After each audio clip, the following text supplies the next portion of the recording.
I'm here with my new friend, Kevin Quinn. So what BPD looks like, I mean, untreated and untreated are two very different things. Treated, it looks like any other human being. I suffered with the OCD, the tics got in my way, and I was embarrassed a lot of the time when they would creep their way into my daily life. And then around the age of 19, I started developing something different that seemed unrelated. Again, like having empathy for myself, realizing that like I could forgive myself for things that I thought I was at fault for when really I was just a victim of my own shitty circumstances. And that's the beautiful thing about BPD in general, right? It's one of the few mental disorders that can actually dissipate and you can go into remission, because bipolar disorder is lifelong, as we know. I mean, you treat it with medication, but it's always there.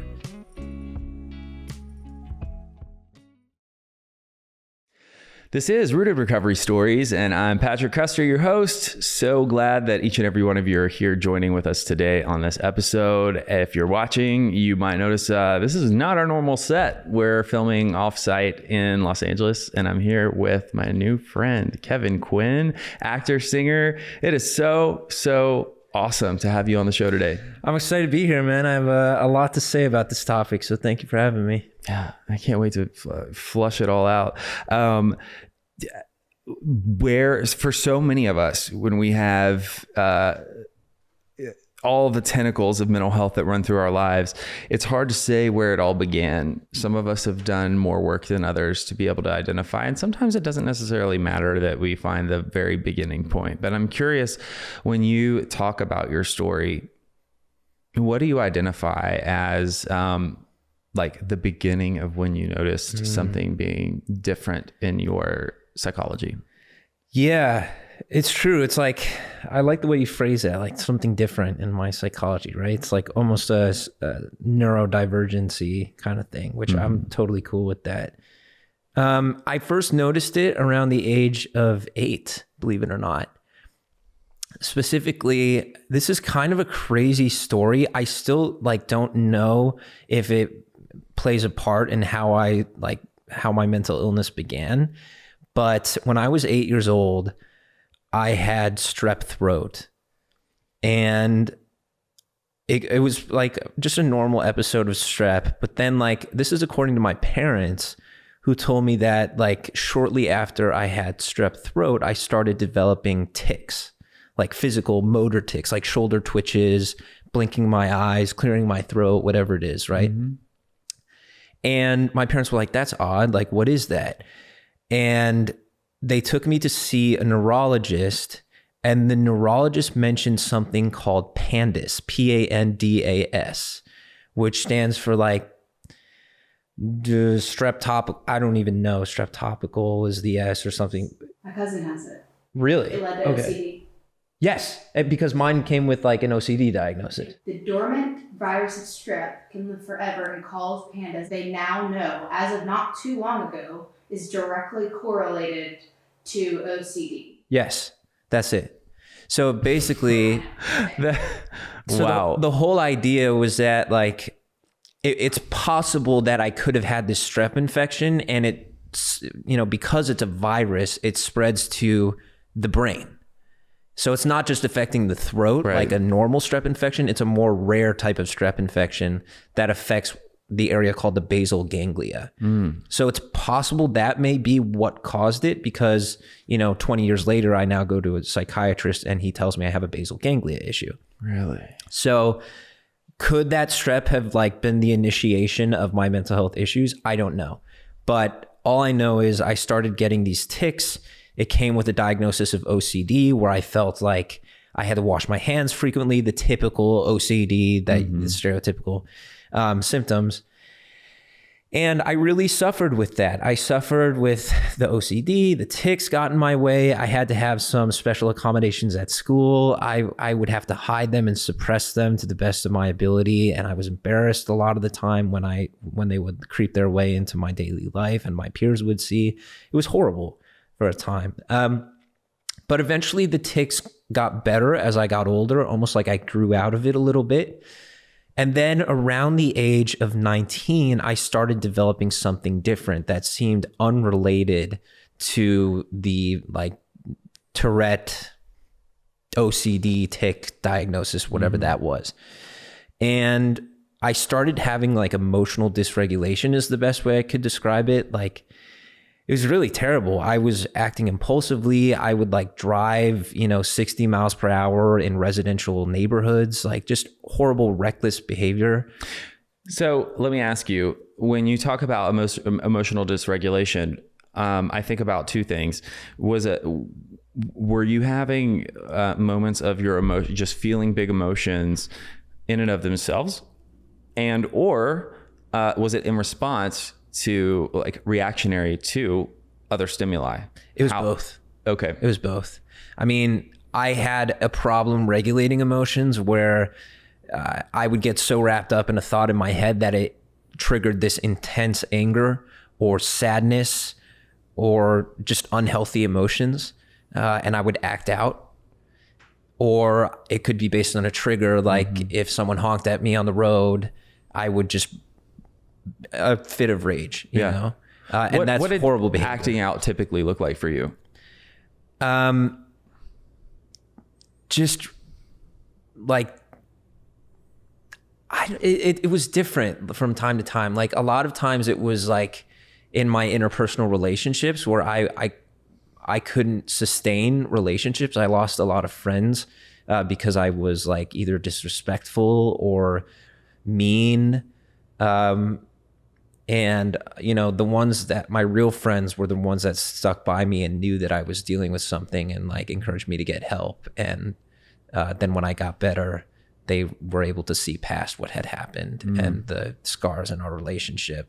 But it affected a lot of my interpersonal relationships, to be honest. And, but all that to say, like, it was the best way I can describe what started happening around 19 and 20 was just like this impulsivity, this emotional dysregulation, dramatic, erratic behavior.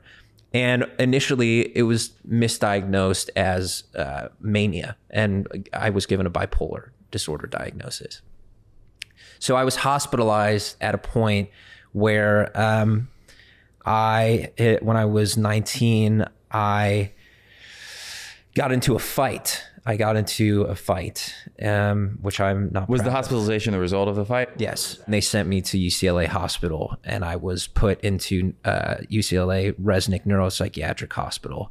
And I spent a week there, and they evaluated me, the doctors, and the best guess for what they thought I was dealing with, the diagnosis I was given, was bipolar disorder. So they put me on all these medications for bipolar disorder, antipsychotics, stuff like that. And the meds did help for a time, because we were under the impression that if this was related to bipolar mania, you treat that with medication. That's the primary treatment. So I took these medications and I did see somewhat of a decrease in the emotional dysregulation, and I felt way more functional. And I was able to make amends in a lot of my relationships, and things started getting better from there. And I went probably another 4 years without having problems. Were you med compliant that whole time? I was. Wow. Yeah. That's awesome. Yeah. I took it very seriously. That also makes me, not to make light of it, but I feel like a lot of my friends with bipolar disorder would share in the jest with me that says that kind of leads to believe that wasn't necessarily what you were struggling with, because most people who struggle with bipolar disorder are not med compliant for the first, at least for the first little while, because you go through the bouts. And I don't know why that is. I don't know if that has something to do with like mania and manic behavior, kind of encourages them not to take their meds. Right. I don't know. Well, people have explained to me, because I'm in recovery from addiction and definitely did my fair share of speed before I got sober. And, people who I'm close to that struggle with bipolar mania have explained, like, here's the thing. If you think about the greatest that you felt, like on whatever Coke binge or uppers, mania feels a lot like that to people who are experiencing it. And if you take a med that brings you down to baseline, which is what a person should be feeling, it's not a negative feeling. It's just baseline, normal. Exactly. That doesn't feel as good as they're not used to it. Well, you're not used to it, but not only that, but when you're in a manic episode, you're getting all this dopamine and all this stuff that's making your brain go ding, ding, ding, ding, ding, you know? And so of course, you know, of course you think, oh, wait, but if I don't take this medication, I can feel like that. The thought is I should normally feel that sense of bliss that I feel during mania. And so I don't know, that is from the horse's mouth, if you will, how actual, you know, clients have explained this to me, you know, but that can be dangerous, you know. Oh, absolutely. I learned a lot about bipolar disorder when I was told that I had it. Again, it was a misdiagnosis. So, but I still, at the time, we didn't know that. So I learned everything I could about it to try and better understand myself and improve. And yeah, I mean, mania can be a very dangerous behavior. It may feel nice, but it's like before you know it, you could be at the top of a building and feel like you could fly, you know? And that's just, it's very dangerous. Yeah. A lot of people die from suicide during manic episodes. Yeah.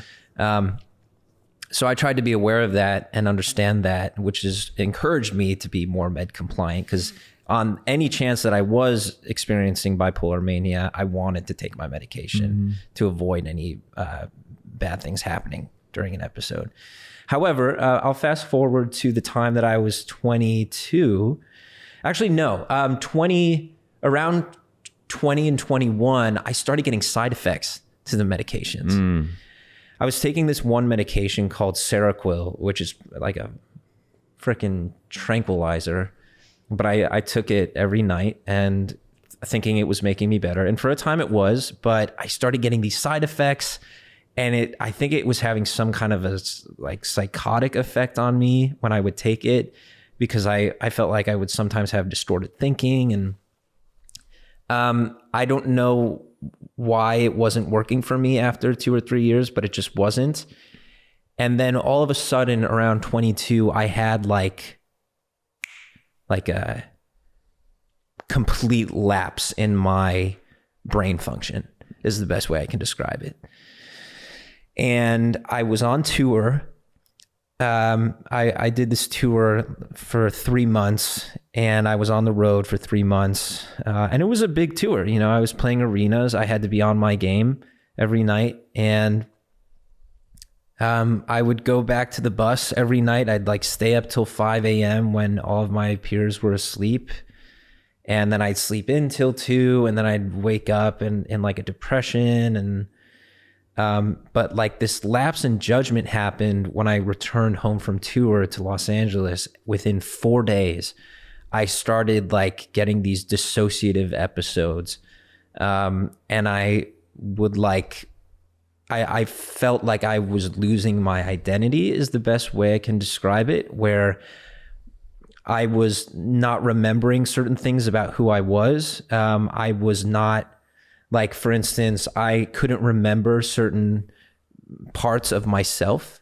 Like, do I value loyalty? Do I value compassion? Like, do I like to go on walks with my dog? Just like simple things that we take for granted as human beings that are part of our identity and our egos. Like, oh, I'm going to go on a walk with my dog because I like taking a walk with my dog. I couldn't make decisions because I was like, wait, do I like taking a walk with my dog? Should I go to bed right now? Like, it was just a weird state of like dissociation, and it's so difficult to describe. But that is the best way I could describe it, like a lapse in the part of my brain that was controlling ego and identity. And I got to the point where I was so dysfunctional and not like able to get work done. I was like forgetting to eat. I lost a lot of weight. My girlfriend, who I cohabitate with, she was like, hey, I'm going to take you to the hospital. And so she drove me back to UCLA Psychiatric Hospital. And obviously they had records on me from 4 years prior. So I stayed another week there. They ran more tests. And then finally they said, okay, we think we know what's going on with you, but we can't treat it here. I was like, what do you mean? This is a hospital. Like, of course you can treat it here, right? And they said, no, this is a little more complex. We need to send you to residential treatment. There's this place called Sierra Tucson in Tucson, Arizona, that we think might be able to help you. I was like, oh, great. I just spent 3 months on the road for tour, and now I'm going to have to go for a month, like, you know, to Arizona and be away from my girlfriend, friends, and family for another month. That sucks. But I went, and, you know, before I went, they gave me the lowdown on BPD, saying, we think you were misdiagnosed with bipolar. We think it's actually a personality disorder. Here's a little bit more about what we think you're dealing with. It's called borderline personality disorder. You know, one of the core symptoms is a struggle with understanding your identity and a sense of self, which stems from this inner feeling of not knowing who you are as a core human being. So you like either latch on to certain identities, or you try to categorize your identity in certain ways if you feel that gives you more of an identity because you're lacking it as a core, like really heavy stuff. It's like, what the fuck are you talking about? But I was like, wow, that's, I mean, it kind of hits the nail on the head. And so, you know, I went to Sierra Tucson and I did a month of treatment. And I, like, as I was going through this identity struggle, I got to Tucson and I was just like a shell of a man. Like, I looked in the mirror and I didn't recognize the person that was in front of me. It was the part of my brain that was controlling my identity was so fragmented that I would look in the mirror and feel like I might as well have been looking at John Smith, like some third person. Wow. It was really that, like, dissolved my identity is the best way I can describe it. So I'd look in the mirror and I'd like figure out, like, do I shave my head? Like, do I wear a hat? Do I like, how do I smile? Like, do I, you know, like really just not knowing anything about who I was. Really bizarre thing that's never happened to me, you know, before or since. So the first 12 days I was in treatment, I, again, was the shell of a man. I couldn't socialize with other human beings, other people in the program, because I didn't know anything about myself. So how am I going to relate to other people? And that's part of the disorder, is a struggle to relate to other people. But then I did group therapy. I did a process group, and this guy in process group, there were like maybe 8 of us. And this one guy starts talking about his identity and like who he believed he was as a human being. And I just sat there listening. And then all of a sudden, as he was talking about his identity so confidently and so like assuredly, I started dissociating. Like I almost felt like I passed out. And my vision went blurry. And I was like listening to him in my subconscious with just like a black blurry vision. And then he stopped talking, and boom, just like that, my identity came flooding back to me. Like that one moment in my process group therapy, like fixed me. It was bizarre. Wow. And for the rest of the program, after that moment, after that group therapy, I felt amazing. I knew exactly who I was. I remember, oh, I'm Kevin. I, you know, typically shave my beard every 3 days. I, you know, like to wear t-shirts that look like this. I like my Nikes. Like I started remembering like parts of my identity. And it was awesome. It was like, wow, I'm back. And for the rest of treatment, I had a great time. I made a lot of friends. My interpersonal relationships improved. I was able to communicate and like become friends with people. I felt more confident about myself and relative in my relationships. And in that way, I got the treatment I needed to cure, or at least partially cure, the borderline personality disorder symptoms that I had been dealing with for so long. Yeah. So after that, I left the program, and it's hard, as you know, to go from rehab back to the real world that quickly. So you have to do an IOP program or like a PHP program. So I did an IOP program for another month and a half, and then a 13-month dialectical behavioral therapy program for 13 months after that. And by the time that was done, I'm proud to say, after all of that, the entire journey from UCLA Hospital to finishing my last therapy session of DBT almost a year and a half later, my BPD really is in somewhat of remission. I love hearing that. But I think that one of the most beautiful things in all of this is that, it's not often that I hear of somebody with a BPD diagnosis that has followed through with, we talk about how difficult it is for someone with borderline or with bipolar disorder to, be med compliant and what have you. There's, I think, a lot of times the difficulty with when a BPD diagnosis is given for the acceptance to be, for it to be accepted, and then to follow through with treatment for one reason or another. There, when you look through the DSM of the, I think it's 12. I don't know. Correct me if you know exactly what it is, but is it 10 or is it 12 of the personality disorders? The traits that in order to be diagnosable, you have to have 8 of the 5 of the 8 criteria. Okay, well, I had all the names.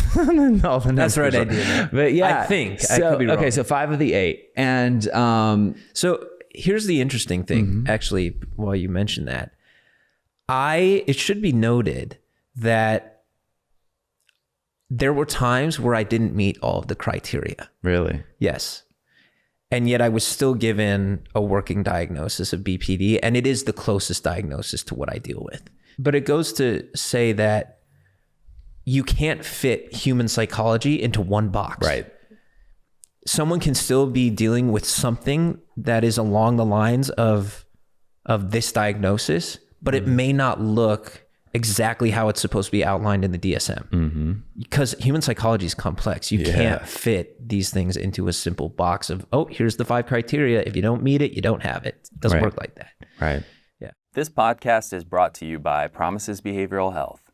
If you or a loved one are struggling with trauma, addiction, or mental health, we are ready to answer your questions and help you take that next step. Call our admission center at 888-648-4098 or visit us online at www.promises.com. Our team is ready and waiting to answer the call for help. Could your diagnosis not have been that? Are they just saying, is PANDAS considered, if that is indeed correct, which I guess they really don't know for sure, but would that be the cause and then BPD was the result? Or could you possibly really just have PANDAS? Is that a diagnosis in and of itself? I think it's possible that the BPD is a result of the basal ganglia issue in my brain, and the basal ganglia issue is a result of possibly this PANDAS thing or the Tourette syndrome, OCD, whatever you might have it. Like, it's all the same part of the brain, in my opinion, that's the part of the brain that is being affected through all of this. Yeah. Let me feed you guys back this information so that you have it. PANDAS is short for pediatric autoimmune neuropsychiatric disorders associated with streptococcal infections. Wow. So it says a child may be diagnosed with PANDAS when obsessive compulsive disorder like OCD, tic disorder, or both suddenly appear following a streptococcal or strep infection, such as strep throat or scarlet fever. The symptoms are usually dramatic, happen overnight and out of the blue, and can include motor or vocal tics or both, obsessions, compulsions, or both. And in addition to these symptoms, child may become moody or irritable, experience anxiety attacks, show concerns about separating from parents or loved ones, and can develop a very uncharacteristic and complex relationship with food. That's amazing. I mean, it sounds a lot like what I was dealing with when I was younger. I do think PANDAS is pretty close, and I think it's likely that this is what caused the myriad of my problems, and that it stems back to that part of my childhood. I'm curious to know as well, because I mean, clearly that it was another one of the personality disorders are all typically traced back to some type of like trauma base. Yeah. Borderline is connected to attachment. So where have you done work around trying to find where is how did the attachment piece play out for you? Was there something early on that happened that gave you any type of insecurity around not having your needs met or being. Yeah, there was. I do have this fear of abandonment that is typical with those struggling with BPD and one of the hallmarks of the disorder. And I was able to identify that through therapy, that this fear does exist for me. For me, I don't know exactly where it comes from. But it's there, and I don't know why it's there. There is an attachment issue as well, where I tend to attach myself or become very quickly attached. I've done it in a lot of relationships. I've moved very quickly with girlfriends in the past where I sort of attached myself onto them, and I struggled in romantic relationships a lot. I've done it with family members, where like in times of stress or anxiety, I attach myself to a parent as a source of comfort and feel like I get part of my identity from them if I'm struggling with who I am in the moment.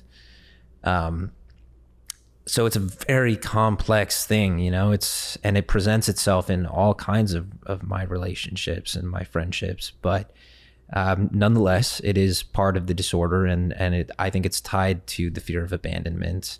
But yeah, attachment's always been an issue for me. Have you ever talked to your parents about like, hey, did I have attachment issues before this incident with strep? Because what Patrick asked you, it's interesting to answer it this way. He said, do you have an instance, can you trace back like an attachment issue or what may have caused that? Well, you did agree that you have an attachment issue, but it sounds like you don't know the source. I don't. I really don't. And I hope you don't remember the first, like when it first showed up. You don't remember like a specific incident where. I don't. Really? I really hope that's something I can uncover in therapy, but I just, at this point in my healing recovery journey, I don't know where it comes from. The PANDAS thing fits. It may mean that you didn't have one. Maybe not. That's what's so confusing about it, is because it presents like it's BPD, but it doesn't necessarily, like, a lot of people can trace it back to like, oh yeah, my mom did, my mom was not present, my mom was addicted to something, or not present when I was crying.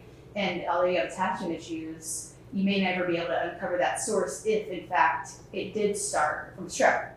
That's a really astute observation. I mean, yeah, like with attachment, like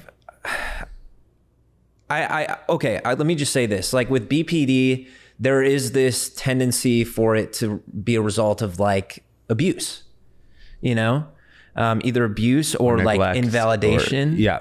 Where a parent invalidated you and made you think that you couldn't trust your own feelings or how you feel about yourself. That I can understand how someone might get BPD from a prolonged exposure to an environment like that.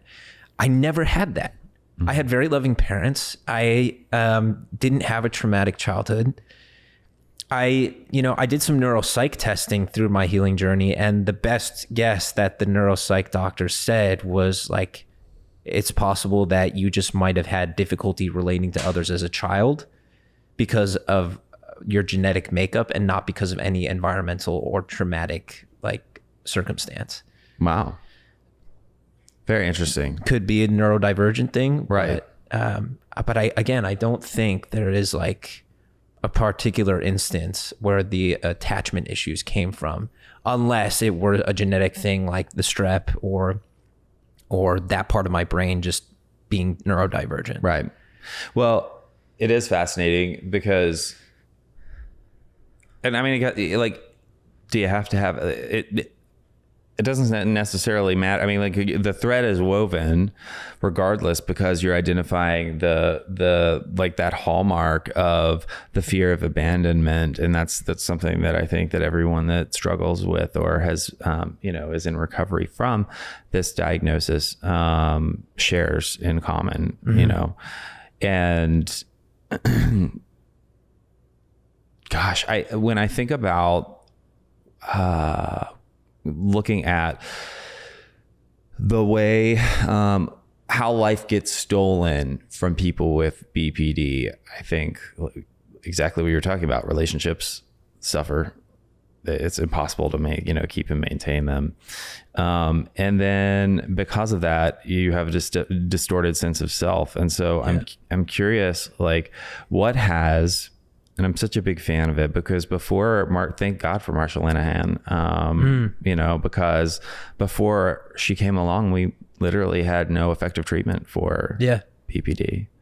And now it's to the point where people can actually go in remission. Yeah. Like that's the great thing. I mean, it sucks. Because you take those tools forward with you though. Yes. Because do you not use your DBT skills all the time. today? I go through life with it. Exactly. So it's not like you are fixed and you're in remission and you don't do anything to deal with your stuff. Yeah. You've got tools that you utilize. I do. And so let's talk a little bit about that. When, you started doing the dialectical, DBT standing for dialectical behavioral therapy.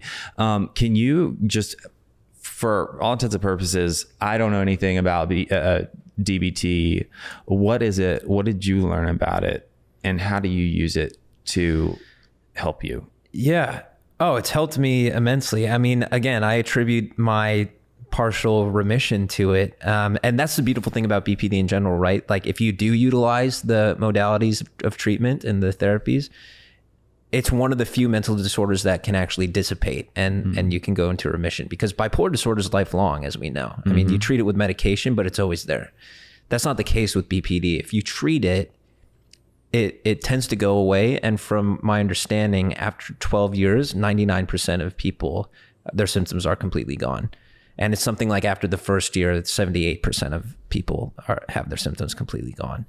So the longer that time goes after treatment, the more likely it is to disappear over time, which is great. Yeah. But for DBT, I mean, the best way I can describe DBT is cognitive behavioral therapy with Zen Buddhism. Okay. It's CBT with Zen Buddhism in a nutshell.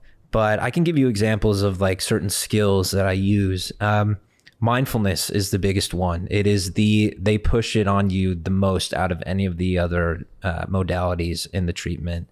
And that includes just like getting out of your head, recognizing your surroundings. There are these skills called observe, describe, and participate, where I can observe like, oh, I'm in a house right now and I'm participating in a podcast. There's a camera right there. I'm participating by speaking to you and engaging in our conversation. Observe, describe, participate, describe, observe. Like it's so you just described and then you described, you observed, described, and you participate, and then you're participating by being present and talking to me. Exactly. But why? Why are you going to utilize those skills? Because people, I mean, for me personally, like for people with BPD who deal with emotional dysregulation, their minds are always racing. And so it's really hard not to get wrapped up in those thoughts. And if you can consciously practice bringing yourself out of it and into the real world, you'll see that more often than not in this moment, you're fine. You're safe. You're at peace. You know, like the emotions, the crazy anger or sadness or depression, those big emotions don't exist outside of your head. So mindfulness is the biggest part of DBT. And then there are other skills like interpersonal effectiveness. There's this skill called Dear Man and then Give Fast. They're acronyms, but they're easy to remember. And that just means that when I talk to you, I use a gentle manner. What does Dear Man stand for? Do you remember? I think Dear Man stands for describe, express, assert, reinforce, mindful, appear, negotiate, I think. Okay. And so when we talk about all of that put together, an example would be... Yeah, it's basically what I just said, which is like I use a calm and easy manner when I speak to you. I'm listening to what you're saying and I'm not usurping the conversation. Using interpersonal effectiveness to facilitate a healthy interpersonal relationship, essentially. That's another skill. Other times with distorted thinking, there's a skill called check the facts. And if a distorted thought comes up, you are able to identify it as potentially distorted.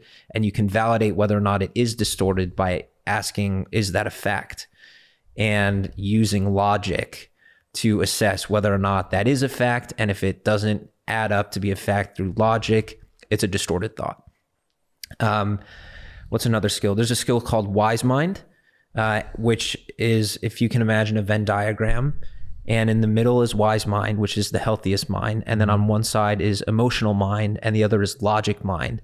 That those two, there's a time and place for each of those two minds to be used. But a lot of times emotional mind, leading a life of emotional mind will lead to emotional dysregulation, and leading a life of only logic mind will lead to unfulfilled emotional satisfaction and life, and possibly depression.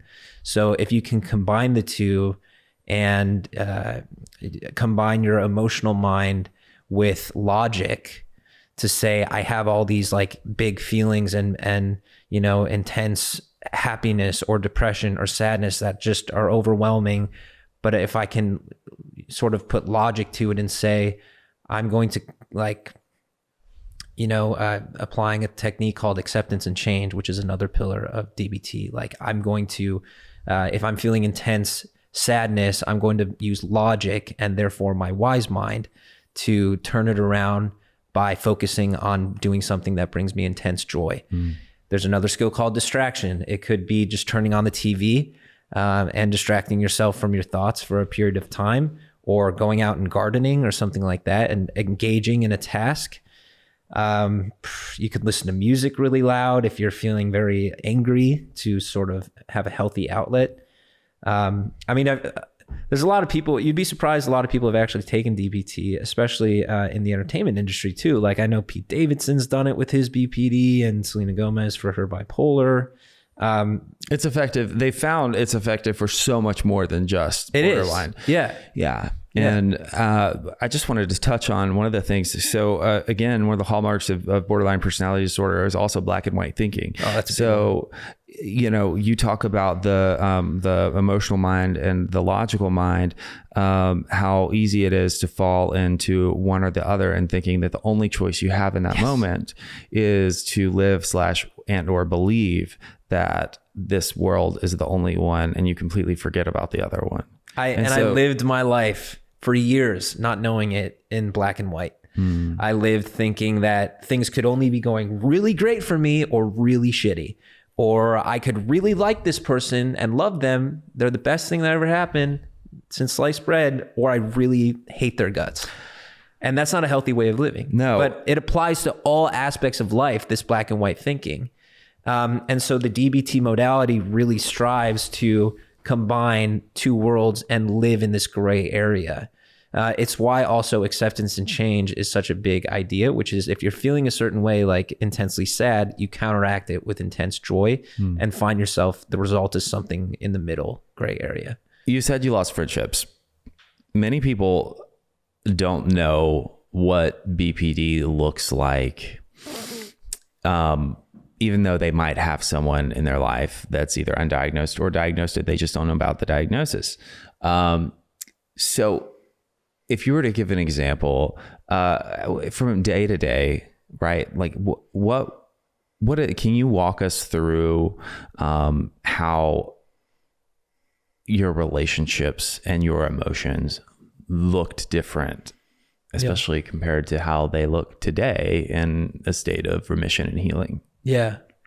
So what BPD looks like, I mean, untreated and untreated are two very different things. Treated, it looks like any other human being, right? You know, just a normal person like me, you know. But that wasn't always the case for me when I was untreated. Untreated, it looks a lot like, you know, screaming at people, yelling at people, erratic behavior, impulsivity. I mean, I remember one time I was so impulsive, I got into a fight with a loved one in Palm Springs at like 3 a.m. And I was so upset that I decided to drive all the way back to LA in a fit and do the 3-hour drive at 3 a.m. just because I was feeling impulsive and rageful. Yeah. I mean, yeah, it's ridiculous, you know, like, but that's the thing. It's like, it could look like impulsivity. It's strained interpersonal relationships.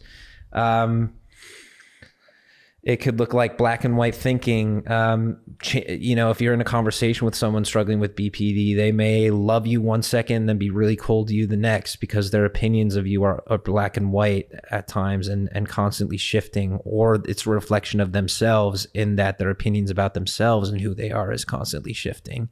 Well, and so the grouping of the black and white, you've got the positive, the people that are good, or the toxic, the black, how much of that interchangeable did you see? In my own experience, I didn't see a lot, or I haven't seen a lot in active BPD of people going from the, like, once you're written off, you're kind of written off. Yeah. Yeah. And so, God, I guess what I'm asking is, like, what did that look like for you? I mean, did you, was that the case for you? Were you like ending relationships? Were you going back to them at all? Or it was both. Really? I was being written off, but I was also writing people off, because in the process of me, how do I describe it?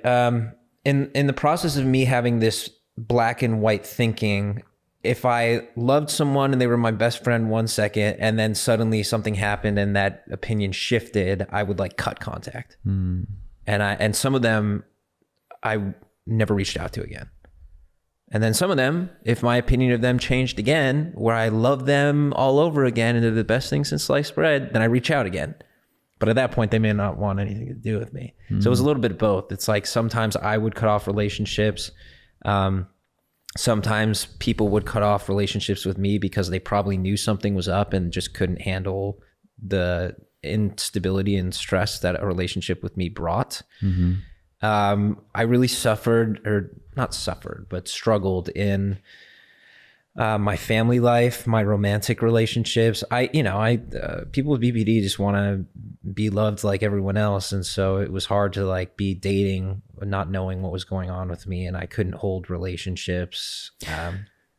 Well, so talking about the interpersonal and the side of relationships, one of my favorite explanations that I was given at one point, and I reference this all the time when talking about it, to describe the essence of what BPD can look like in a relationship dynamic is it's a tennis match. And let's just say you and I are, so you would be, let's just say you are the person with borderline personality disorder. I'm not. We're playing tennis, and our producer is the referee. And that person that's got active BPD,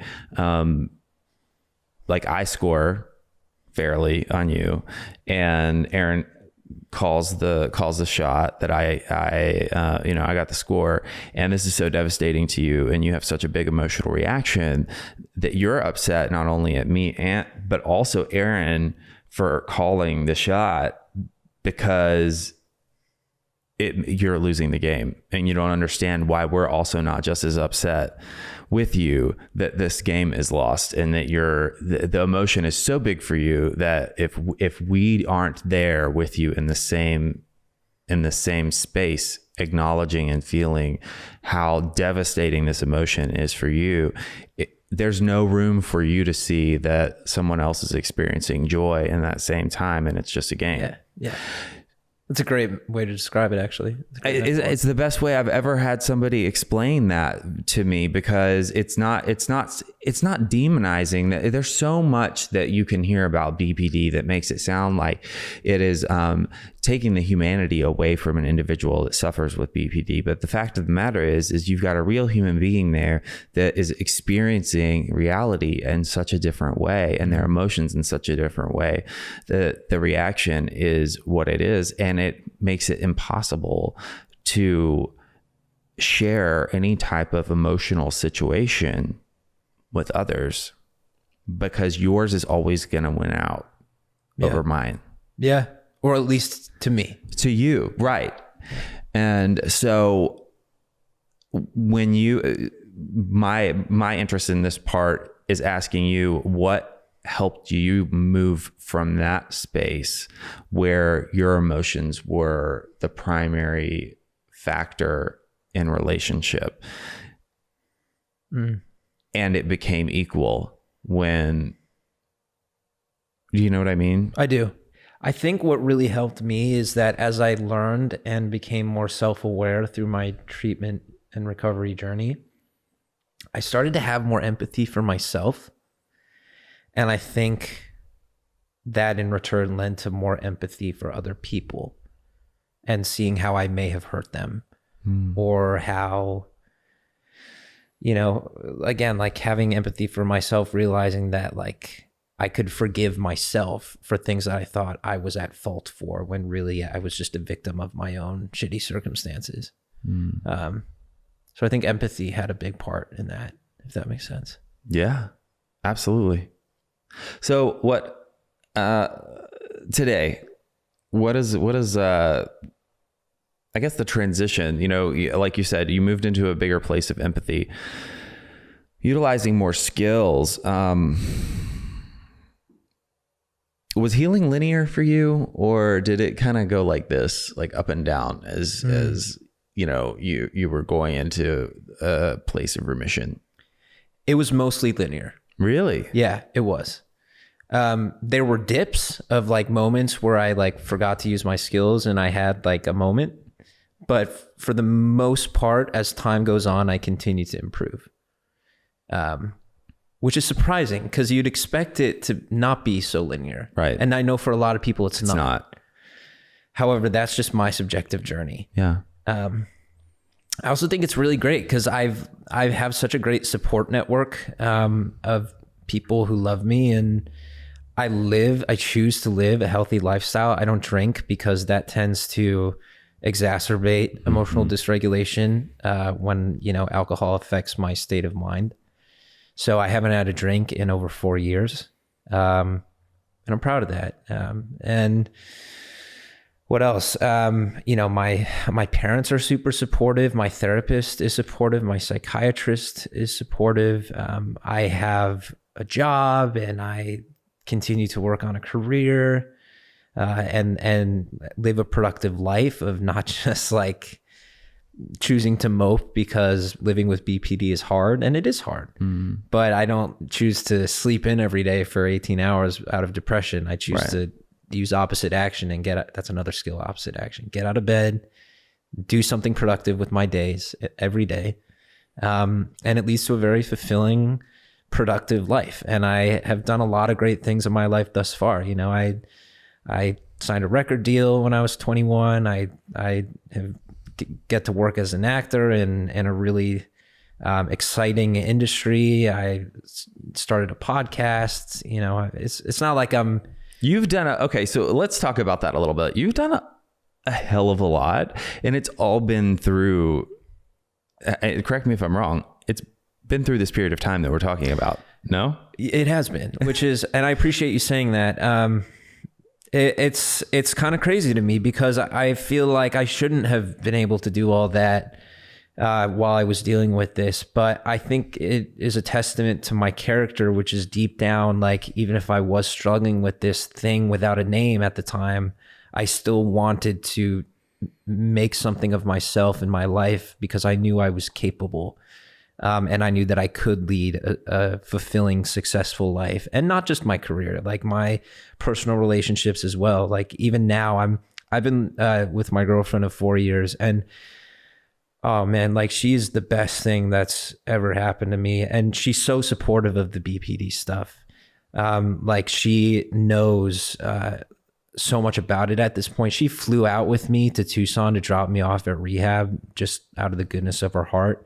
She knows about the identity issues I have. If I tell her I'm like dissociating or having an issue, she'll take my hand and squeeze it. Like, damn, I couldn't ask for a better partner, you know? And I think that's another thing, like those who are dealing with BPD, it's like they can have successful relationships as well. And it just takes finding the right person who is understanding and who can support them in their journey of recovery and see them for who they are beyond just the diagnosis. And there were people that I was with who didn't see beyond it.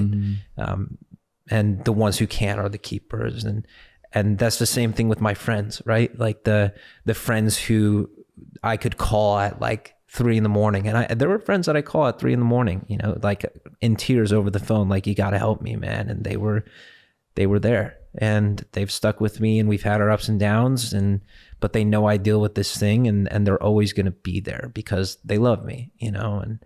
And, so I'm blessed in a lot of ways. What is you just talked about people who are supportive to you. If you were to describe and give advice to someone who is a support system for someone with BPD, what would be that advice that you would give them is how they can best show up in that person's life? I would encourage them to be very attuned to their partner's feelings, their disposition, because people with BPD tend to have very active minds, and they may not always express everything that they're dealing with because it's a lot. So if their partner can pick up on their energy, or at least be attuned to like, oh, like my partner seems a bit anxious right now, I'm gonna, pat their back or rub their back and be there to support them, and just little actions like that. Or my partner seems upset, I'm going to give them space.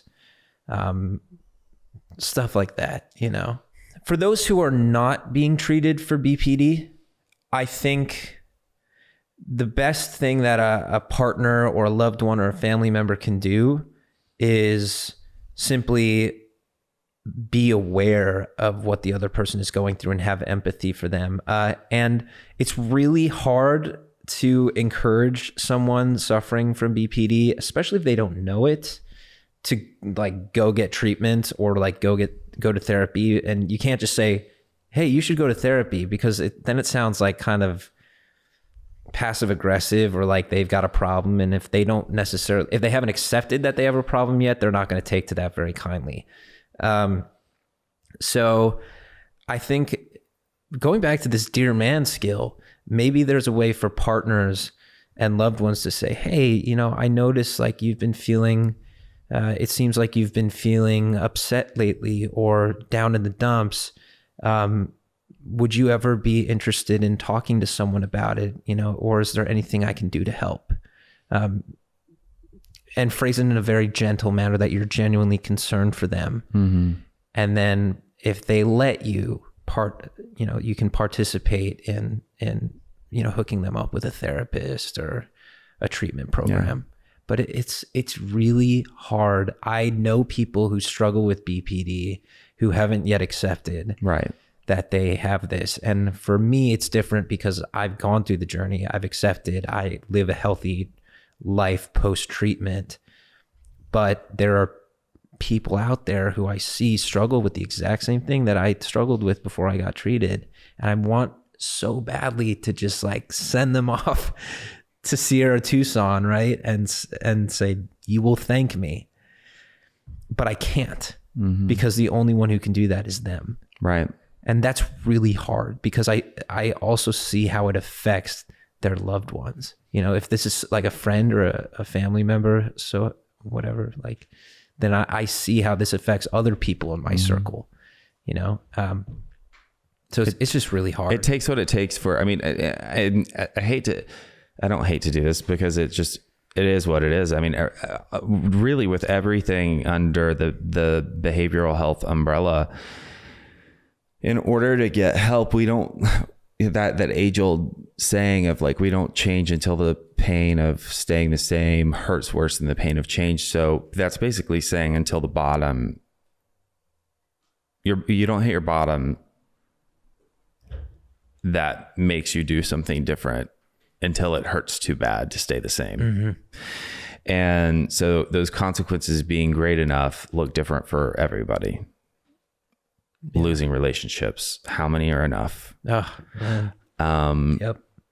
The self-defeating, the being tired of, what's going on inside your own brain. how much is enough. And it's so different for everybody. So God, thank you so much for opening up about all of this with us. I think one of the most impactful things that we can get to, that I always love to take this journey at the end, is unpacking, for that person that, I think this especially for that person who is listening going, I've known something's off with me. And so much of what Kevin's been talking about today is ringing true, but they would have never been open for somebody else saying these things to them. If they're wondering and curious about, is this me? Do I need to check this out? What would you say to the person that's struggling today? Easy answer. Go get a professional opinion. And I know it's hard to take that first step, but that's really the only step you need to take. Because if you're talking to a licensed professional or someone who specializes, like a therapist, a psychiatrist, they will be able to help you. And all it takes is that first step, and it may be scary, but once you do it, you'll see it wasn't that bad. And then you might just get the help that you need. Yeah. That would be my advice. So we've talked about the PANDAS, we talked about the borderline personality disorder, and honestly, for both of those, it affects the whole family. It's not just the person and all the people around them. So for the support system, is there any advice that you would give to them? Yeah, I think especially for parents, because children are equally susceptible to mental health disorders as we adults, and a lot of these sort of pediatric disorders like PANDAS or even Lyme disease, something like that. I mean, I think it's important for parents to not be afraid to be their own advocates. I mean, it's from my understanding that diagnosing something like that can take on average like five medical professionals. So, I mean, don't be afraid to be your own advocate and say to your treatment team or your doctor, like, hey, can you test my child for this? Can you test my child for that? This is what happened. He had strep. I've noticed he has tics, whatever it is, right? But not being afraid to be your own advocate, because you are essentially part of the treatment team as well, right? Because you have to live with the sufferer firsthand, and your treatment team wants to help you and you want to help your child. So just advocate, be a self-advocate. I think that's really good advice, no matter what you're talking about when in the medical fields, because whether you're a parent, whether you're the person, the patient, that was not to get fully into my story, but I lived that story out medically as well. And if I had taken no, or taken the answer that kept getting given to me, I wouldn't be here today, because I kept getting misdiagnosed. I full-heartedly believe that our medical system is full of passionate and caring professionals that want to help and heal, but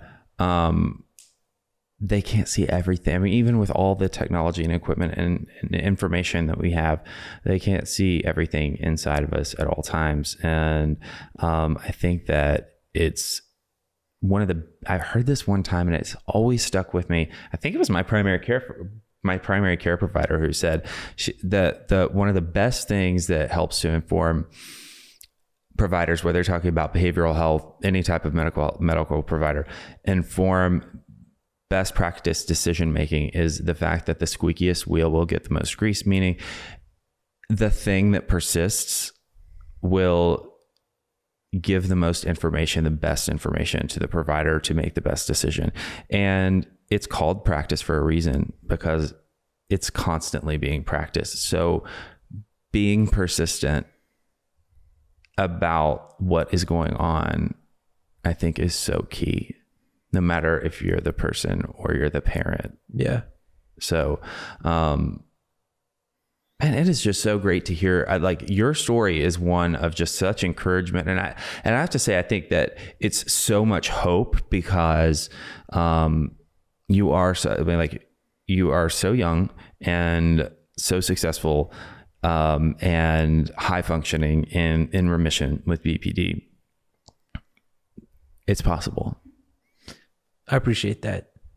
Yeah, it's definitely possible. And I hope, to our listeners, like that it serves as proof that there is hope beyond, a mental health disorder. And I hope it encourages them that, like, you can be just like me and high functioning and successful post-treatment and have a career and have successful relationships. I just hope that it serves as encouragement to them. Absolutely. Kevin Quinn. Incredible. Yeah. Thanks you so guys. much. With that, I'm going to close out, reminding you, how I always do, to remember that it's never too late to start loving yourself, and you're always only ever one decision away from a completely different life. This podcast is brought to you by Promises Behavioral Health. If you or a loved one are struggling with trauma, addiction, or mental health, we are ready to answer your questions and help you take that next step. Call our admission center at 888-648-4098 or visit us online at www.promises.com. Our team is ready and waiting to answer the call for help.